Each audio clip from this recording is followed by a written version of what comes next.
عزیز دوستو، میں نے سورہ فتح کی ایک آیت کا ابتدائی حصہ پڑھا ہے۔ نبی پاک صلی اللہ تعالیٰ علیہ وسلم عمرے کی حاضری کے لیے تشریف لے گئے تو مقام حدیبیہ پر کفار مکہ نے روک لیا اور کہا کہ آپ جنگ کے ارادے سے آئے ہیں تو ہم آپ کو مکہ میں داخل نہیں ہونے دیں گے۔ اللہ کے پیارے رسول صلی اللہ تعالیٰ علیہ وسلم نے جناب عثمان غنی رضی اللہ تعالیٰ عنہ کو اپنا سفیر مقرر کر کے مکہ شریف میں بھیجا اور حضور نے فرمایا عثمان انہیں جا کے بتاؤ کہ ہم جنگ کرنے نہیں آئے، ہم تو اللہ کے گھر کا طواف کرنے آئے۔ حضرت عثمان غنی وہاں تشریف لے گئے۔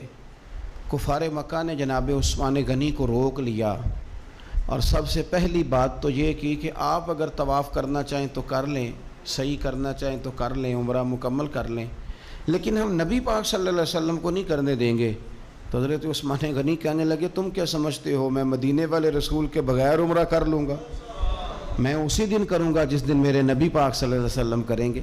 یہاں بھی کچھ صحابہ نے کہا مقام حدیبیہ میں کہ عثمان کو اللہ نے موقع دے دیا ہے، وہ تو راج راج کے کعبے کی زیارت کریں گے اور وہ کھل کے طواف کریں گے، وہ صحیح کریں گے، وہ حجر اسود کے بوسے لیں گے۔ صحابہ یہ باتیں کر رہے تھے تو حضور غور سے دیکھ رہے تھے۔ جب بات ختم ہوئی تو فرمایا فکر نہ کرو میرا عثمان،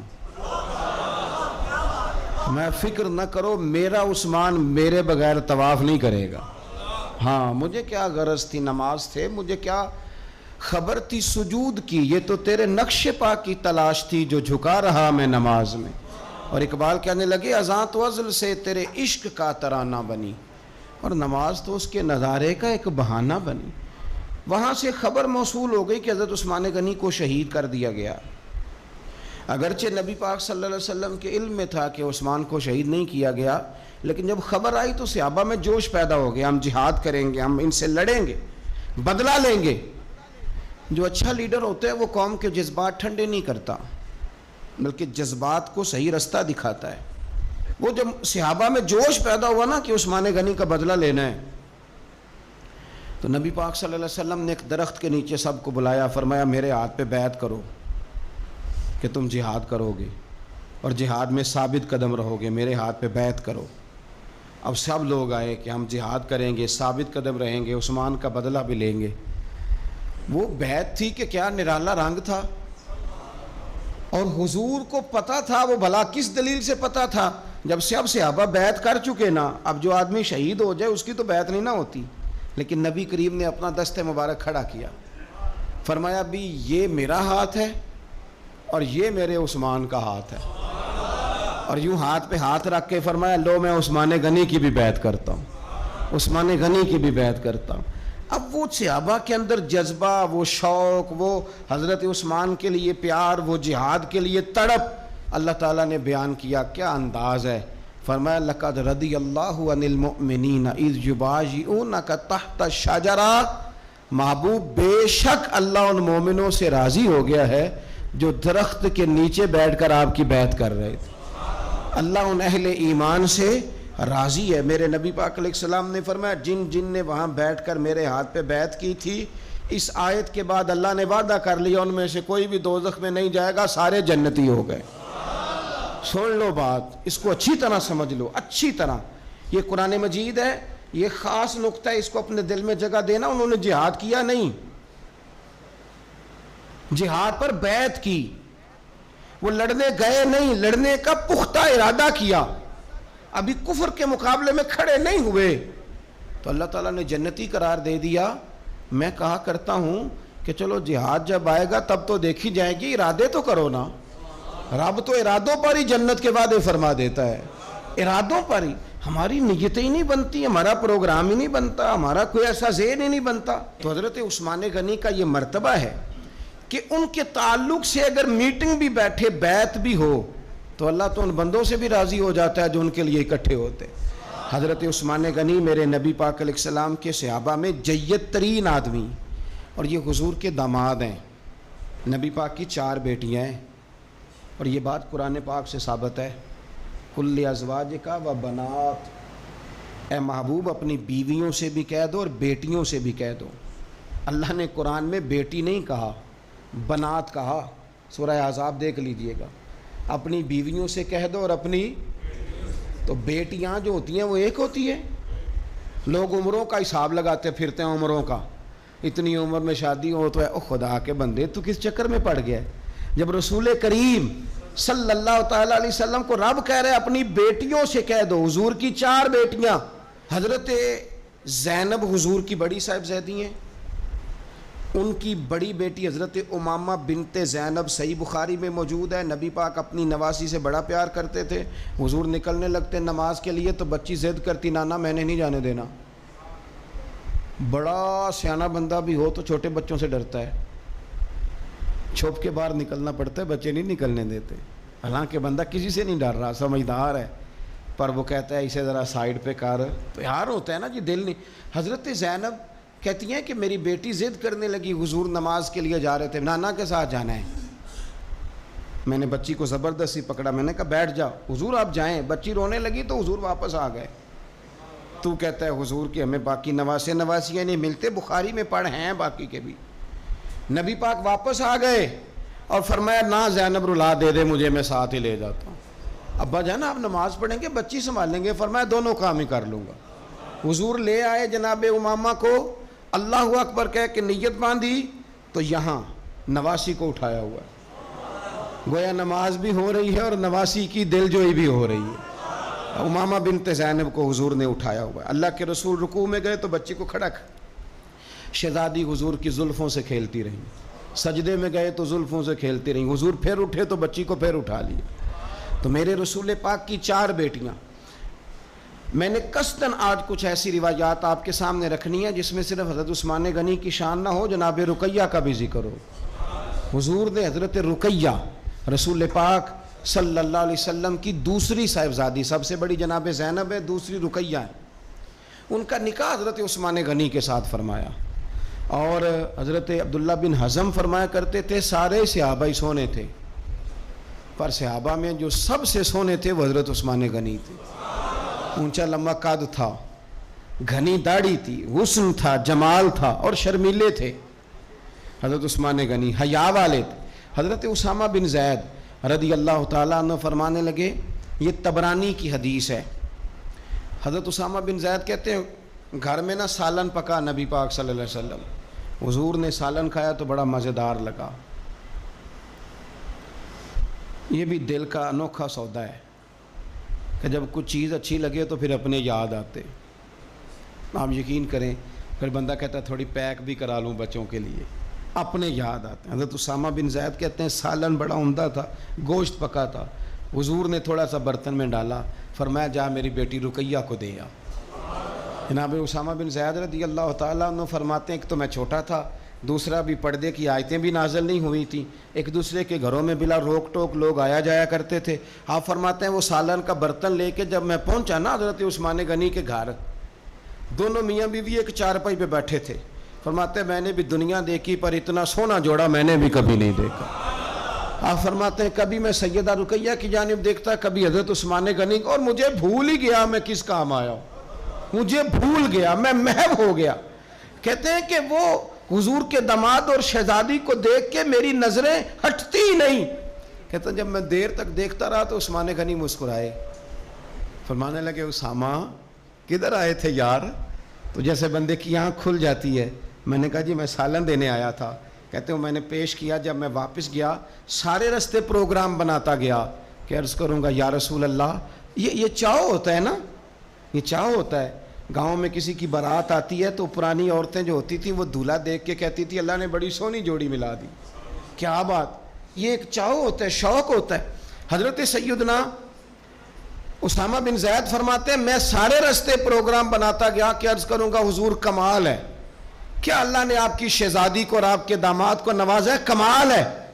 کہتے ہیں میں پروگرام بناتے جا رہا تھا لیکن جیسے ہی میں پہنچا حضور کے حجرے میں قدم رکھا مجھے بتانا ہی نہیں پڑا. حضور مسکرا کے فرمانے لگے اسامہ میری بیٹی اور میرے داماد کو دیکھا؟ یا رسول اللہ دیکھا. فرمایا اتنے سونے لوگ پہلے بھی کبھی دیکھے؟ میں نے عرض کی حضور نہیں، میں نے پہلے. کیا بریلی کے امام کا انداز ہے. فرماتے ہیں تیری نسل پاک میں ہے بچہ بچہ نور کا کیونکہ تو ہے عین نور تو تیرا سب گھرانہ ہی نور کا. حضرت عثمان غنی رضی اللہ تعالیٰ عنہ اور جناب رقیہ خوبصورت ترین. اچھا مکہ شریف میں بڑے ظلم کیے لوگوں نے مسلمانوں پہ. مسلمان مجبور ہو گئے ہجرت کرنے کے لیے. ایک ہجرت مدینہ شریف سے پہلے ہوئی تھی, اس کو ہجرت حبشہ کہا جاتا ہے. اس ہجرت حبشہ میں نبی پاک کی شہزادی جناب رقیہ بھی شامل تھی اور حضرت عثمان غنی بھی شامل تھے. حضرت رقیہ نے اجازت مانگی, یا رسول اللہ سب لوگ حبشہ جا رہے ہیں تو میں اور عثمان بھی چلے جائیں. تو نبی پاک صلی اللہ علیہ وسلم نے فرمایا چلے جاؤ, یہاں کافر تنگ کرتے ہیں, وہاں جا کے یکسوئی سے رہو گے. یہ دونوں میاں بیوی چلے گئے, ہجرت کر لی حبشہ کی جانب اللہ کے راستے میں. حدیث میں مجموع الزوائد میں جو لفظ ہے نا وہ نرالے ہیں. صحابہ فرماتے ہیں حضور ہر آنے جانے والے سے پوچھتے میری رقیہ کا کیا حال ہے, میرے عثمان کا کیا حال ہے, لیکن خبر نہ کوئی ملتی. حضور پریشان رہتے.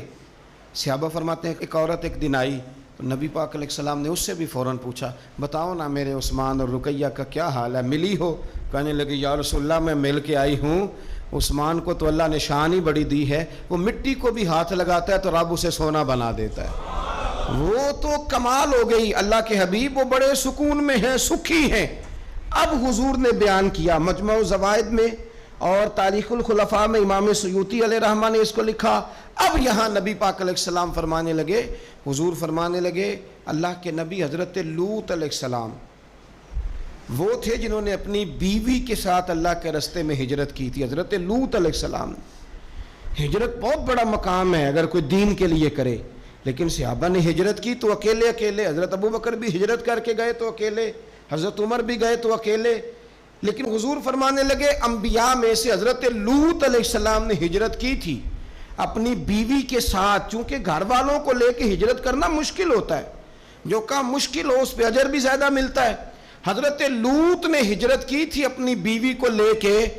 فرمایا جناب لوط سے لے کر آج تک دوبارہ اگر کسی جوڑے کو ہجرت کرنے کی سعادت ملی ہے تو میرے عثمان اور میری بیٹی رقیہ کو ملی ہے. فرمایا عثمان نے اپنی بیوی سمیت ہجرت کی ہے. حضرت لوط علیہ السلام سے لے کر عثمان غنی تک. اگر کبھی آپ اس پہلو کو سمجھیں تو بڑا ذائقہ دے گا کہ گھر بار چھوڑا ہے, ہر چیز قربان کی ہے. کس لیے؟ اللہ اور اللہ کے رسول کے لیے. تو یہ پہلا نبی پاک صلی اللہ علیہ وسلم نا اس جوڑے سے پیار کرتے. حکمتیں ہمارے ہاں پتہ کیا ہوتا ہے, کچھ دکھ نا ہم نے جان بوجھ کے گھڑ لیے ہیں, وہ دکھ نہیں ہیں جان بوجھ کے. مثلا ابا جی گئے بیٹی کے گھر میں شادی کے 2 4 5 مہینے کے بعد, تو واپس آ کے ابا جی رو پڑے. کیا ہو گیا جی آپ کو؟ کہتے ہیں اوہو میری تھی تے اتنے کام ہی بڑے کر دی پئی, میں نے بڑی لاڈوں سے پالی تھی, بڑی لاڈلی تھی, وہ میں گیا ہوں چولہے کے آگے کھڑی تھی. یہ جعلی دکھ ہے. اپنے گھر کا کام کر رہی تھی کہ یہاں وہ اللہ معاف کرے اسے نوکری کرا رہے تھے. تو یہ جان بوجھ کے گھڑے ہوئے دکھ ہیں جن کا کوئی معنی نہیں, کوئی مطلب نہیں. اپنے گھر کا کام کر کے بچی کی صحت بھی ٹھیک ہوگی, اس کے نظریات بھی پختہ ہوں گے اور خاوند کی عزت کرے گی, اسے راضی کرے گی, تو میرے رسول پاک نے فرمایا رب جنت بھی عطا فرمائے گا. لیکن یہ دکھ ہے جناب, وہ ہو میں گیا گرمی بڑی سخت تھی, یعنی یہ دکھ ہے کوئی کہ میری بیٹی روٹیاں پکاتی ہے جی, شکر کر پکاتی ہے, اللہ کا احسان سمجھ. یہ تو دور ہے وسوسوں کا. میں تو کہتا ہوں اس میں جو بندہ زیادہ مصروف ہے نا, اس کو روٹی کھانے کا ٹائم بھی مشکل سے ملتا ہے, وہ بھلا آدمی ہے. تھک کے سوئے, یہ ٹینشنوں میں نہ پڑے, چگلیوں میں نہ پڑے, غیبت میں نہ پڑے, گلے نہ کرے, بری سوچ نہ اسے آئے, اچھا اللہ کا شکر ادا کر. اور یہ پرانے لوگوں کے اندر یہ خاص, آج کل تو میں دیکھتا ہوں سارے بیچارے نوجوان لڑکے, انہوں نے جمعے والے دن ہینگر لٹکائے ہوتے ہیں پیچھے, سارے کپڑے دھوبی سے استری کرا کے لا رہے ہوتے سارے. پتہ نہیں کہاں کام کاج ہوتے ہیں, ہمیں نہیں سمجھ آتی. سب نے سائیکل پہ روٹیاں لٹکائی ہوتی ہیں, کھانا پا گیا روٹیاں لے آؤ, کون سے کام کی بات. پھر بھی ابا جی رو رہے ہیں آ کے. اور یہ بچیوں کی ٹریننگ کریں, آپ یقین کریں یہ مفت کے رٹے ہیں, جھگڑے ہیں. کیا ہو جاتا ہے؟ سنو میرے رسول پاک نے کیا فرمایا. کسی نے پوچھا حضور بہترین مسلمان کون ہے؟ تو نبی پاک نے فرمایا جو سلام لینے میں پہل کرے اور روٹی زیادہ کھلائے. تو اگر آپ کی بیٹی کسی کو روٹی پکا کے کھلائے گی تو بہترین مسلمان بنے گی. کون سا دکھ آپ نے پالا؟ سنو میں آپ کو حدیث سناتا ہوں, میرے نبی کریم علیہ السلام حضرت عثمان غنی کے گھر تشریف لے گئے. جناب عثمان غنی کے حضور اچانک گھر پہنچے. حضرت ابو ہریرہ رضی اللہ تعالیٰ عنہ فرمانے لگے جب نبی پاک علیہ السلام ان کے حجرہ نور میں داخل ہوئے نا تو نبی پاک کی شہزادی سے بڑھ کر تو کوئی شہزادی نہیں نا. یہ تو وہ خواتین ہیں جن کو قرآن نے سب سے بہترین کہا حضور کے گھر میں رہنے والے لوگوں کو. حضور کی لخت جگر جناب رقیہ. حضرت ابو ہریرہ کہتے ہیں حضور اچانک پہنچے حضرت عثمان غنی کے گھر تو جناب عثمان غنی چارپائی پہ بیٹھے تھے اور جناب رقیہ اپنے ہاتھوں سے ان کے بالوں میں پانی ڈال ڈال کے ان کے سر کو دھو رہی تھی. یعنی چکی بھی پیسیں جناب رقیہ, لیپا پوتی بھی کریں کچے مکان کو, گھر کا سارا کام کاج بھی کریں اور اپنے شوہر کے بالوں میں پانی ڈال کر وہ سر بھی دھوئے. حضور پہنچ گئے. جناب عثمان غنی کی نظر پڑی تو جھجک محسوس کی. حضرت رقیہ رضی اللہ تعالیٰ عنہ بھی ذرا ٹھہر گئیں. دیکھو میرے نبی پاک کی تربیت کا انداز. رسول کریم نے کیا فرمایا؟ نبی کریم فرمانے لگے رقیہ اپنے شوہر کی زیادہ خدمت کیا کر. رقیہ اپنے خامد کی زیادہ خدمت کر. فرمایا میرے سارے صحابہ شان والے ہیں لیکن جس نے میرے اخلاق کو سب سے زیادہ دیکھنا ہو وہ میرے عثمان غنی کو دیکھے. یہ اخلاق میں مجھ سے زیادہ مشابہت رکھتا ہے بیٹی, زیادہ خدمت کیا کر اپنے شوہر کی زیادہ. یہ حضور نے تربیت دی. یہ نبی پاک علیہ السلام نے ہمیں بتلایا کہ اس طرح تمہارے گھر بنیں گے, اس طرح دکھ دور ہوں گے. لیکن جب ابا ہی گھر آ کے روئے گا اور اماں ہی بد دعا کرے گی کہ دیکھو میری بیٹی کو کیا حال کر دیا روٹیاں پکوا تو کیسے گھر چلے گا؟ سمجھیں آپ ان چیزوں. حضور سید عالم صلی اللہ تعالیٰ علیہ وسلم نے فرمایا اور خدمت کر. ایک دن پھر حضور گئے گھر میں تو جا کر کے پوچھا کہ عثمان غنی کہاں ہیں؟ تو جناب رقیہ اب چونکہ حضور نے کہا تھا زیادہ خدمت کر تو اس دن تو صرف بال دھوئے تھے نا, آج ایک بات بڑھ کے بیان کی. عرض کی یا رسول اللہ میں نے ان کے بالوں میں کنگھی کر کے انہیں باہر بھیجا ہے.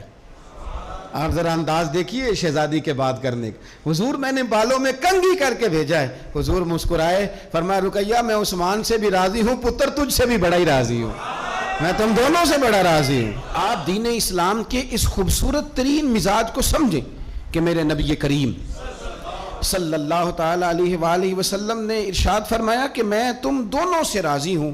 حضرت رقیہ رضی اللہ تعالیٰ عنہ کے گھر حضور سالن بھی بھیجیں, ان کی ہجرت کی بھی تعریف کریں, ان کے حسن کی بھی تعریف کریں, میاں بیوی کے آپس میں رشتے کو مضبوط کرنے کی بات کریں. جناب رقیہ بیمار ہو گئیں. سیدہ رقیہ رضی اللہ تعالیٰ عنہ اس وقت بیمار ہوئیں جب میرے نبی پاک صلی اللہ علیہ وسلم بدر کی تیاری میں تھے. حضور تشریف لائے, بیٹی کو بیمار دیکھا تو حضور غمگین ہوئے. حضرت عثمان غنی رضی اللہ تعالیٰ عنہ سے فرمانے لگے عثمان بدر میں ہم دونوں نہیں جائیں گے, یا میں رہ جاتا ہوں یا تو رہ جا. ایک روایت میں حضرت عثمان غنی فرمانے لگے یا رسول اللہ صلی اللہ علیہ وسلم آپ جو فیصلہ کریں مجھے منظور ہے. تو حضور فرمانے لگے میں نے تو کمان کرنی ہے نا, میں جاتا ہوں, تو میری بیٹی کی تیمارداری کر. حضرت عثمان غنی رضی اللہ تعالیٰ عنہ بدر میں شریک نہیں ہوئے. بدر میں گنتی میں لوگ 312 تھے. حضرت عثمان گئے نہیں, پر نبی پاک نے فرمایا عثمان چونکہ میری بیٹی کی تیمارداری کر رہا ہے لہذا وہ بدر میں نہیں بھی آیا, پھر بھی اللہ نے بدریوں میں شامل کر لیا, پھر بھی یہاں شامل ہے. اسے اجر بھی ملے گا, اسے وہ جزا بھی ملے گی, نہ آن کر بھی وہ شامل ہے اس لیے کہ وہ میری بیٹی کی خدمت میں مشغول ہے. حضرت عثمان غنی کی ذرا عظمت تو دیکھنا میرے بھائیوں. حضور جب بدر سے واپس آئے تو جناب رقیہ وصال کر گئی تھی, جناب عثمان انہیں دفن کر کے آ رہے تھے. اب بات آگے چلی, حضرت عثمان بھی غمگین رہنے لگے کہ میرا حضور سے قریبی رشتہ تھا, اب کیا بنے گا. یہ دنیا میں واحد انسان ہے حضرت عثمان غنی کہ کسی ایک شخص کو کسی نبی کی 2 بیٹیوں سے نکاح کرنے کا موقع ملا. حضور نے اپنی چھوٹی شہزادی حضرت ام کلثوم رضی اللہ تعالیٰ عنہ کا نکاح بھی ان کے ساتھ کر دیا. میرے سامنے مجمع الزوائد پڑھی ہے. کچھ لوگوں نے پوچھا یا رسول اللہ آپ نے دوسری بیٹی کا بھی نکاح کر دیا؟ تو میرے رسول کریم نے فرمایا, نبی پاک فرمانے لگے میں نے خود سے نہیں کیا, میں نے اللہ کی وحی کے ساتھ, اللہ کے حکم کے ساتھ ام کلثوم کا نکاح عثمان غنی کے ساتھ کیا ہے. اور فرمایا یہ تو میری دوسری بیٹی ہے نا، میری 40 بھی ہوتی، ایک کے بعد دوسری وصال کرتی رہتی، میں ساری عثمان غنی کے نکاح میں دے دے۔ 2 بیٹیوں کا نکاح حضور نے کیا۔ اب بولے بریلی کے امام اور فرمانے لگے نور کی سرکار سے پایا دوشالہ نور کا، نور کی سرکار سے پایا دوشالہ نور کا، ہو مبارک تجھ کو ذوالنورین جوڑا نور کا۔ حضرت عثمان غنی سے نا حضور بڑا پیار کرتے تھے۔ آپ ناراض نہ ہونا، میں آپ کو ایک گزارش کرنے لگا ہوں، یہ میری بات یاد رکھنا، کوشش کرنا آپ کا مزاج کبھی کسی بندے کے لیے بوجھ نہ بنے، آپ کی طبیعت کبھی کسی پر بوجھ نہ بنے۔ کوشش کریں کہ رویہ اس طرح کا ہو کہ آپ کسی سے ملیں تو اسے سکون ملے، اسے توانائی ملے۔ بعض لوگ ایسے ہوتے ہیں کہ جن سے ملنے کو دل کرتا ہے، مثل تعویذ ہوتے ہیں کچھ لوگ، وہ جب بھی ملتے ہیں شفا ہوتی ہے۔ کچھ لوگ ایسے ہوتے ہیں کہ جن سے ملنے کو نا بندے کا دل کرتا ہے کہ کبھی یہ آ جائے نا 2 گھڑیاں، اور وہ جانے لگے تو بندہ اسے کہتا ہے اتنی بھی جلدی کیا ہے، ذرا ٹھہر جائیے، ہیں جی۔ تو کبھی بوجھ نہ بنے۔ بعض لوگ ایسے ہوتے ہیں جو دقت کرتے ہیں، بوجھ بنتے ہیں، اور بعض ایسے ہوتے ہیں جن سے ملنے کو دل کرتا ہے۔ کیا خوبصورت حدیث ہے، حدیث کی راوی سیدہ عائشہ صدیقہ ہیں۔ بڑی چیزیں میں نے پڑھی حضرت عثمان کے بارے میں، بڑی کتابیں دیکھی، لیکن یہ بات پڑھ کے نا تو کلیجہ بڑا ٹھنڈا ہو گیا۔ پیار بہت سارے لوگوں سے ہوتا ہے یار، یہ تو نہیں ہے نا کہ پیار نہیں۔ نبی پاک کا جو حضرت ابوبکر صدیق سے پیار ہے، اس کا دنیا میں کوئی انکار کر سکتا ہے؟ حضرت عمر کو جو حضور چاہتے ہیں کوئی انکار کر سکتا ہے؟ اور مولا کائنات شیر خدا جن کو حضور نے فرمایا کہ جدھر علی ہوتا ہے حق بھی خود بخود ادھر ہو جاتا ہے، حق مڑ جاتا ہے جدھر علی مڑتا ہے، اتنا بڑا، اور فرمایا من کنت مولا فعلی مولا، جس کا میں مولا علی بھی اس کے، تو یہ کوئی حد ہی نہیں ہے۔ حضرت مولا علی سے حضور کے پیار کی کوئی حد ہی نہیں ہے۔ یہ دنیا میں واحد بندہ ہے، ساری دنیا حضور کو مناتی تھی، علی روٹھ جاتے تھے تو مصطفیٰ منانے جاتے تھے، یہ سب سے پیار ہی نرالا ہے۔ لیکن حضرت عائشہ صدیقہ کہتی ہیں ایک دن نا حضور گھر میں تھے، ذرا سننا بات، اور یار یہ بھی ایک رنگ ہے زندگی کا، اور مطلب آپ کیا سمجھتے ہیں کہ وہ جو لیڈر ہے اس کے سینے میں دل کوئی نہیں، وہ جو سیٹھ ہے اس کے سینے میں، آپ کا کیا خیال ہے کہ جو مفتی ہو گیا تو اس کے سینے میں دل نہیں رہا، جو پیر ہو گیا تو کیا اس کے سینے میں پتھر بن گیا، دل نہیں دھڑکتا؟ درد اگرچہ جان گزل ہے، کیا کروں، دل ہے۔ غم عشق کا اگر نہ ہوتا تو غم روزگار ہوتا۔ یہ ہوتا ہے، دل میں درد بھی ہوتا ہے، کسی کو ملنے کو بھی دل چاہتا ہے، انسان سفر بھی کرتا ہے، کبھی وہ کہتا ہے کہ اور کوئی نہ ہو، میں ہوں، میرا محبوب ہو، دل جو ہوا کیا کیا جائے۔ تو ایک دن حضور گھر میں بیٹھے بیٹھے نا، میں یہ تو نہیں کہتا کہ سرکار بور ہو رہے تھے، میں یہ جملہ تو نہیں بولتا، شایان شان نہیں سرکار کے، لیکن نبی کریم صلی اللہ علیہ وسلم بیٹھے بیٹھے نا چپ کر گئے، اور دیر کے بعد حضور نے فرمایا، عائشہ تھی سیدہ عائشہ صدیقہ، سیدہ حفصہ تھی، حضور نے فرمایا عائشہ کسی صحابی کو بلاؤ مجھ سے باتیں کرے، یعنی یہ پہلو نرالا ہے، کسی کو بلاؤ ذرا مجھ سے باتیں کرے۔ تو جناب عائشہ کہتی ہیں میں نے آؤ دیکھا نہ تاؤ دیکھا، بیٹیاں تو بات ہی باپ کی کرتی ہیں، اور نمبر دوسرا لگ جائے تو پھر بھائیوں کی، چلو تیسرے نمبر پہ میاں صاحب کی بھی باری آ ہی جاتی ہے، لیکن پہلے یہ 2 نمبر یہ ہوتا ہی ایسے۔ تو حضور نے فرمایا کسی کو بلاؤ ذرا مجھ سے باتیں کرے۔ تو حضرت عائشہ صدیقہ عرض کرنے لگی حضور بلاؤں اپنے ابا جان کو، جناب صدیق اکبر کو بلاؤں؟ حضور مسکرائے اور مسکرا کے فرمایا نہیں تو رہنے دے، پیار بڑا ہے اس میں کوئی شک والی نہیں، تو رہنے دے۔ تو حضرت حفصہ کہتی ہیں جب حضرت عائشہ پیچھے ہٹی تو میں نے فوراً آگے بڑھ کے نا تو عرض کی حضور میں اپنے ابا جی جناب عمر کو بلاؤں؟ تو حضور پھر مسکرائے، فرمایا ٹھیک ہے عمر بھی، پر تو مہربانی کر رہنے دے، قربان جاؤں حضرت عثمان آپ کی شان پر، کیا نصیبہ ہے۔ کہتی ہیں پھر ہم نے عرض کی حضور آپ ہی بتا دیں کس کو بلائیں؟ تو کہتی ہے ہم نے حضور کے چہرے پر عجیب سی سنجیدگی دیکھی، حضور فرمانے لگے کوئی میرے عثمان کو بلاؤ، کوئی میرے عثمان کو بلاؤ، میں اس سے باتیں کرنا چاہتا ہوں۔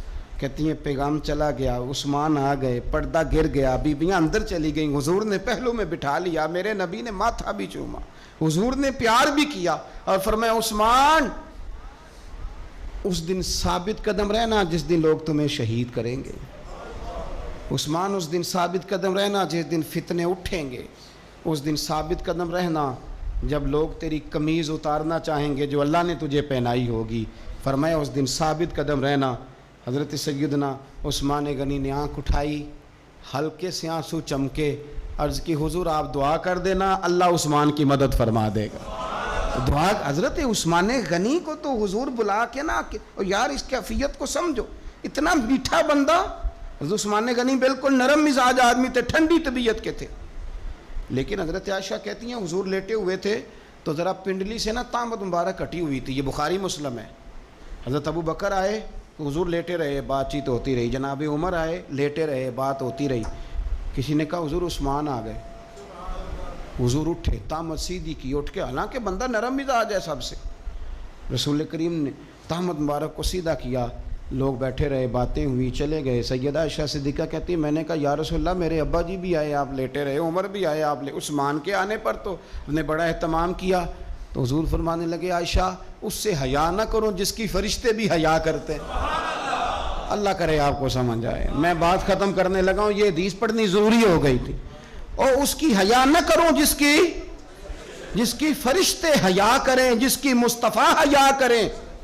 وہ کتنا نالائق امتی ہے جو اس عثمان کی حیا نہ کرے، وہ کتنا نالائق ہے جو پھر اس عثمان غنی کی حیا نہ کرے۔ ہمیں ہر موقع پر سیدنا عثمان غنی کی حیا کرنی۔ حضرت عثمان غنی کی زندگی کے 3 پہلو بڑے نمایاں ہیں، 3 پہلو بڑے۔ ایک تو حضرت عثمان غنی رضی اللہ تعالیٰ عنہ بہت زیادہ سخاوت کرنے والے تھے۔ میں نے جو لفظ کہے سوچ سمجھ کے کہے، یعنی زیادہ نہیں، بہت زیادہ سخاوت، بہت زیادہ سخاوت۔ اور دوسرا بہت زیادہ شرم و حیا والے تھے، فرماتے تھے باتھ روم کے اندر بھی کپڑے اتار کے غسل نہیں کرتا، شرم و حیا والے تھے۔ اور تیسرا اللہ سے بہت زیادہ ڈرنے والے۔ یہ 3 خوبیاں جس مسلمان کے اندر پیدا ہو جاتی ہیں وہ ایک خوبصورت مسلمان بن جاتا ہے۔ اللہ ہمیں ان کے رستوں کا مسافر بنائے۔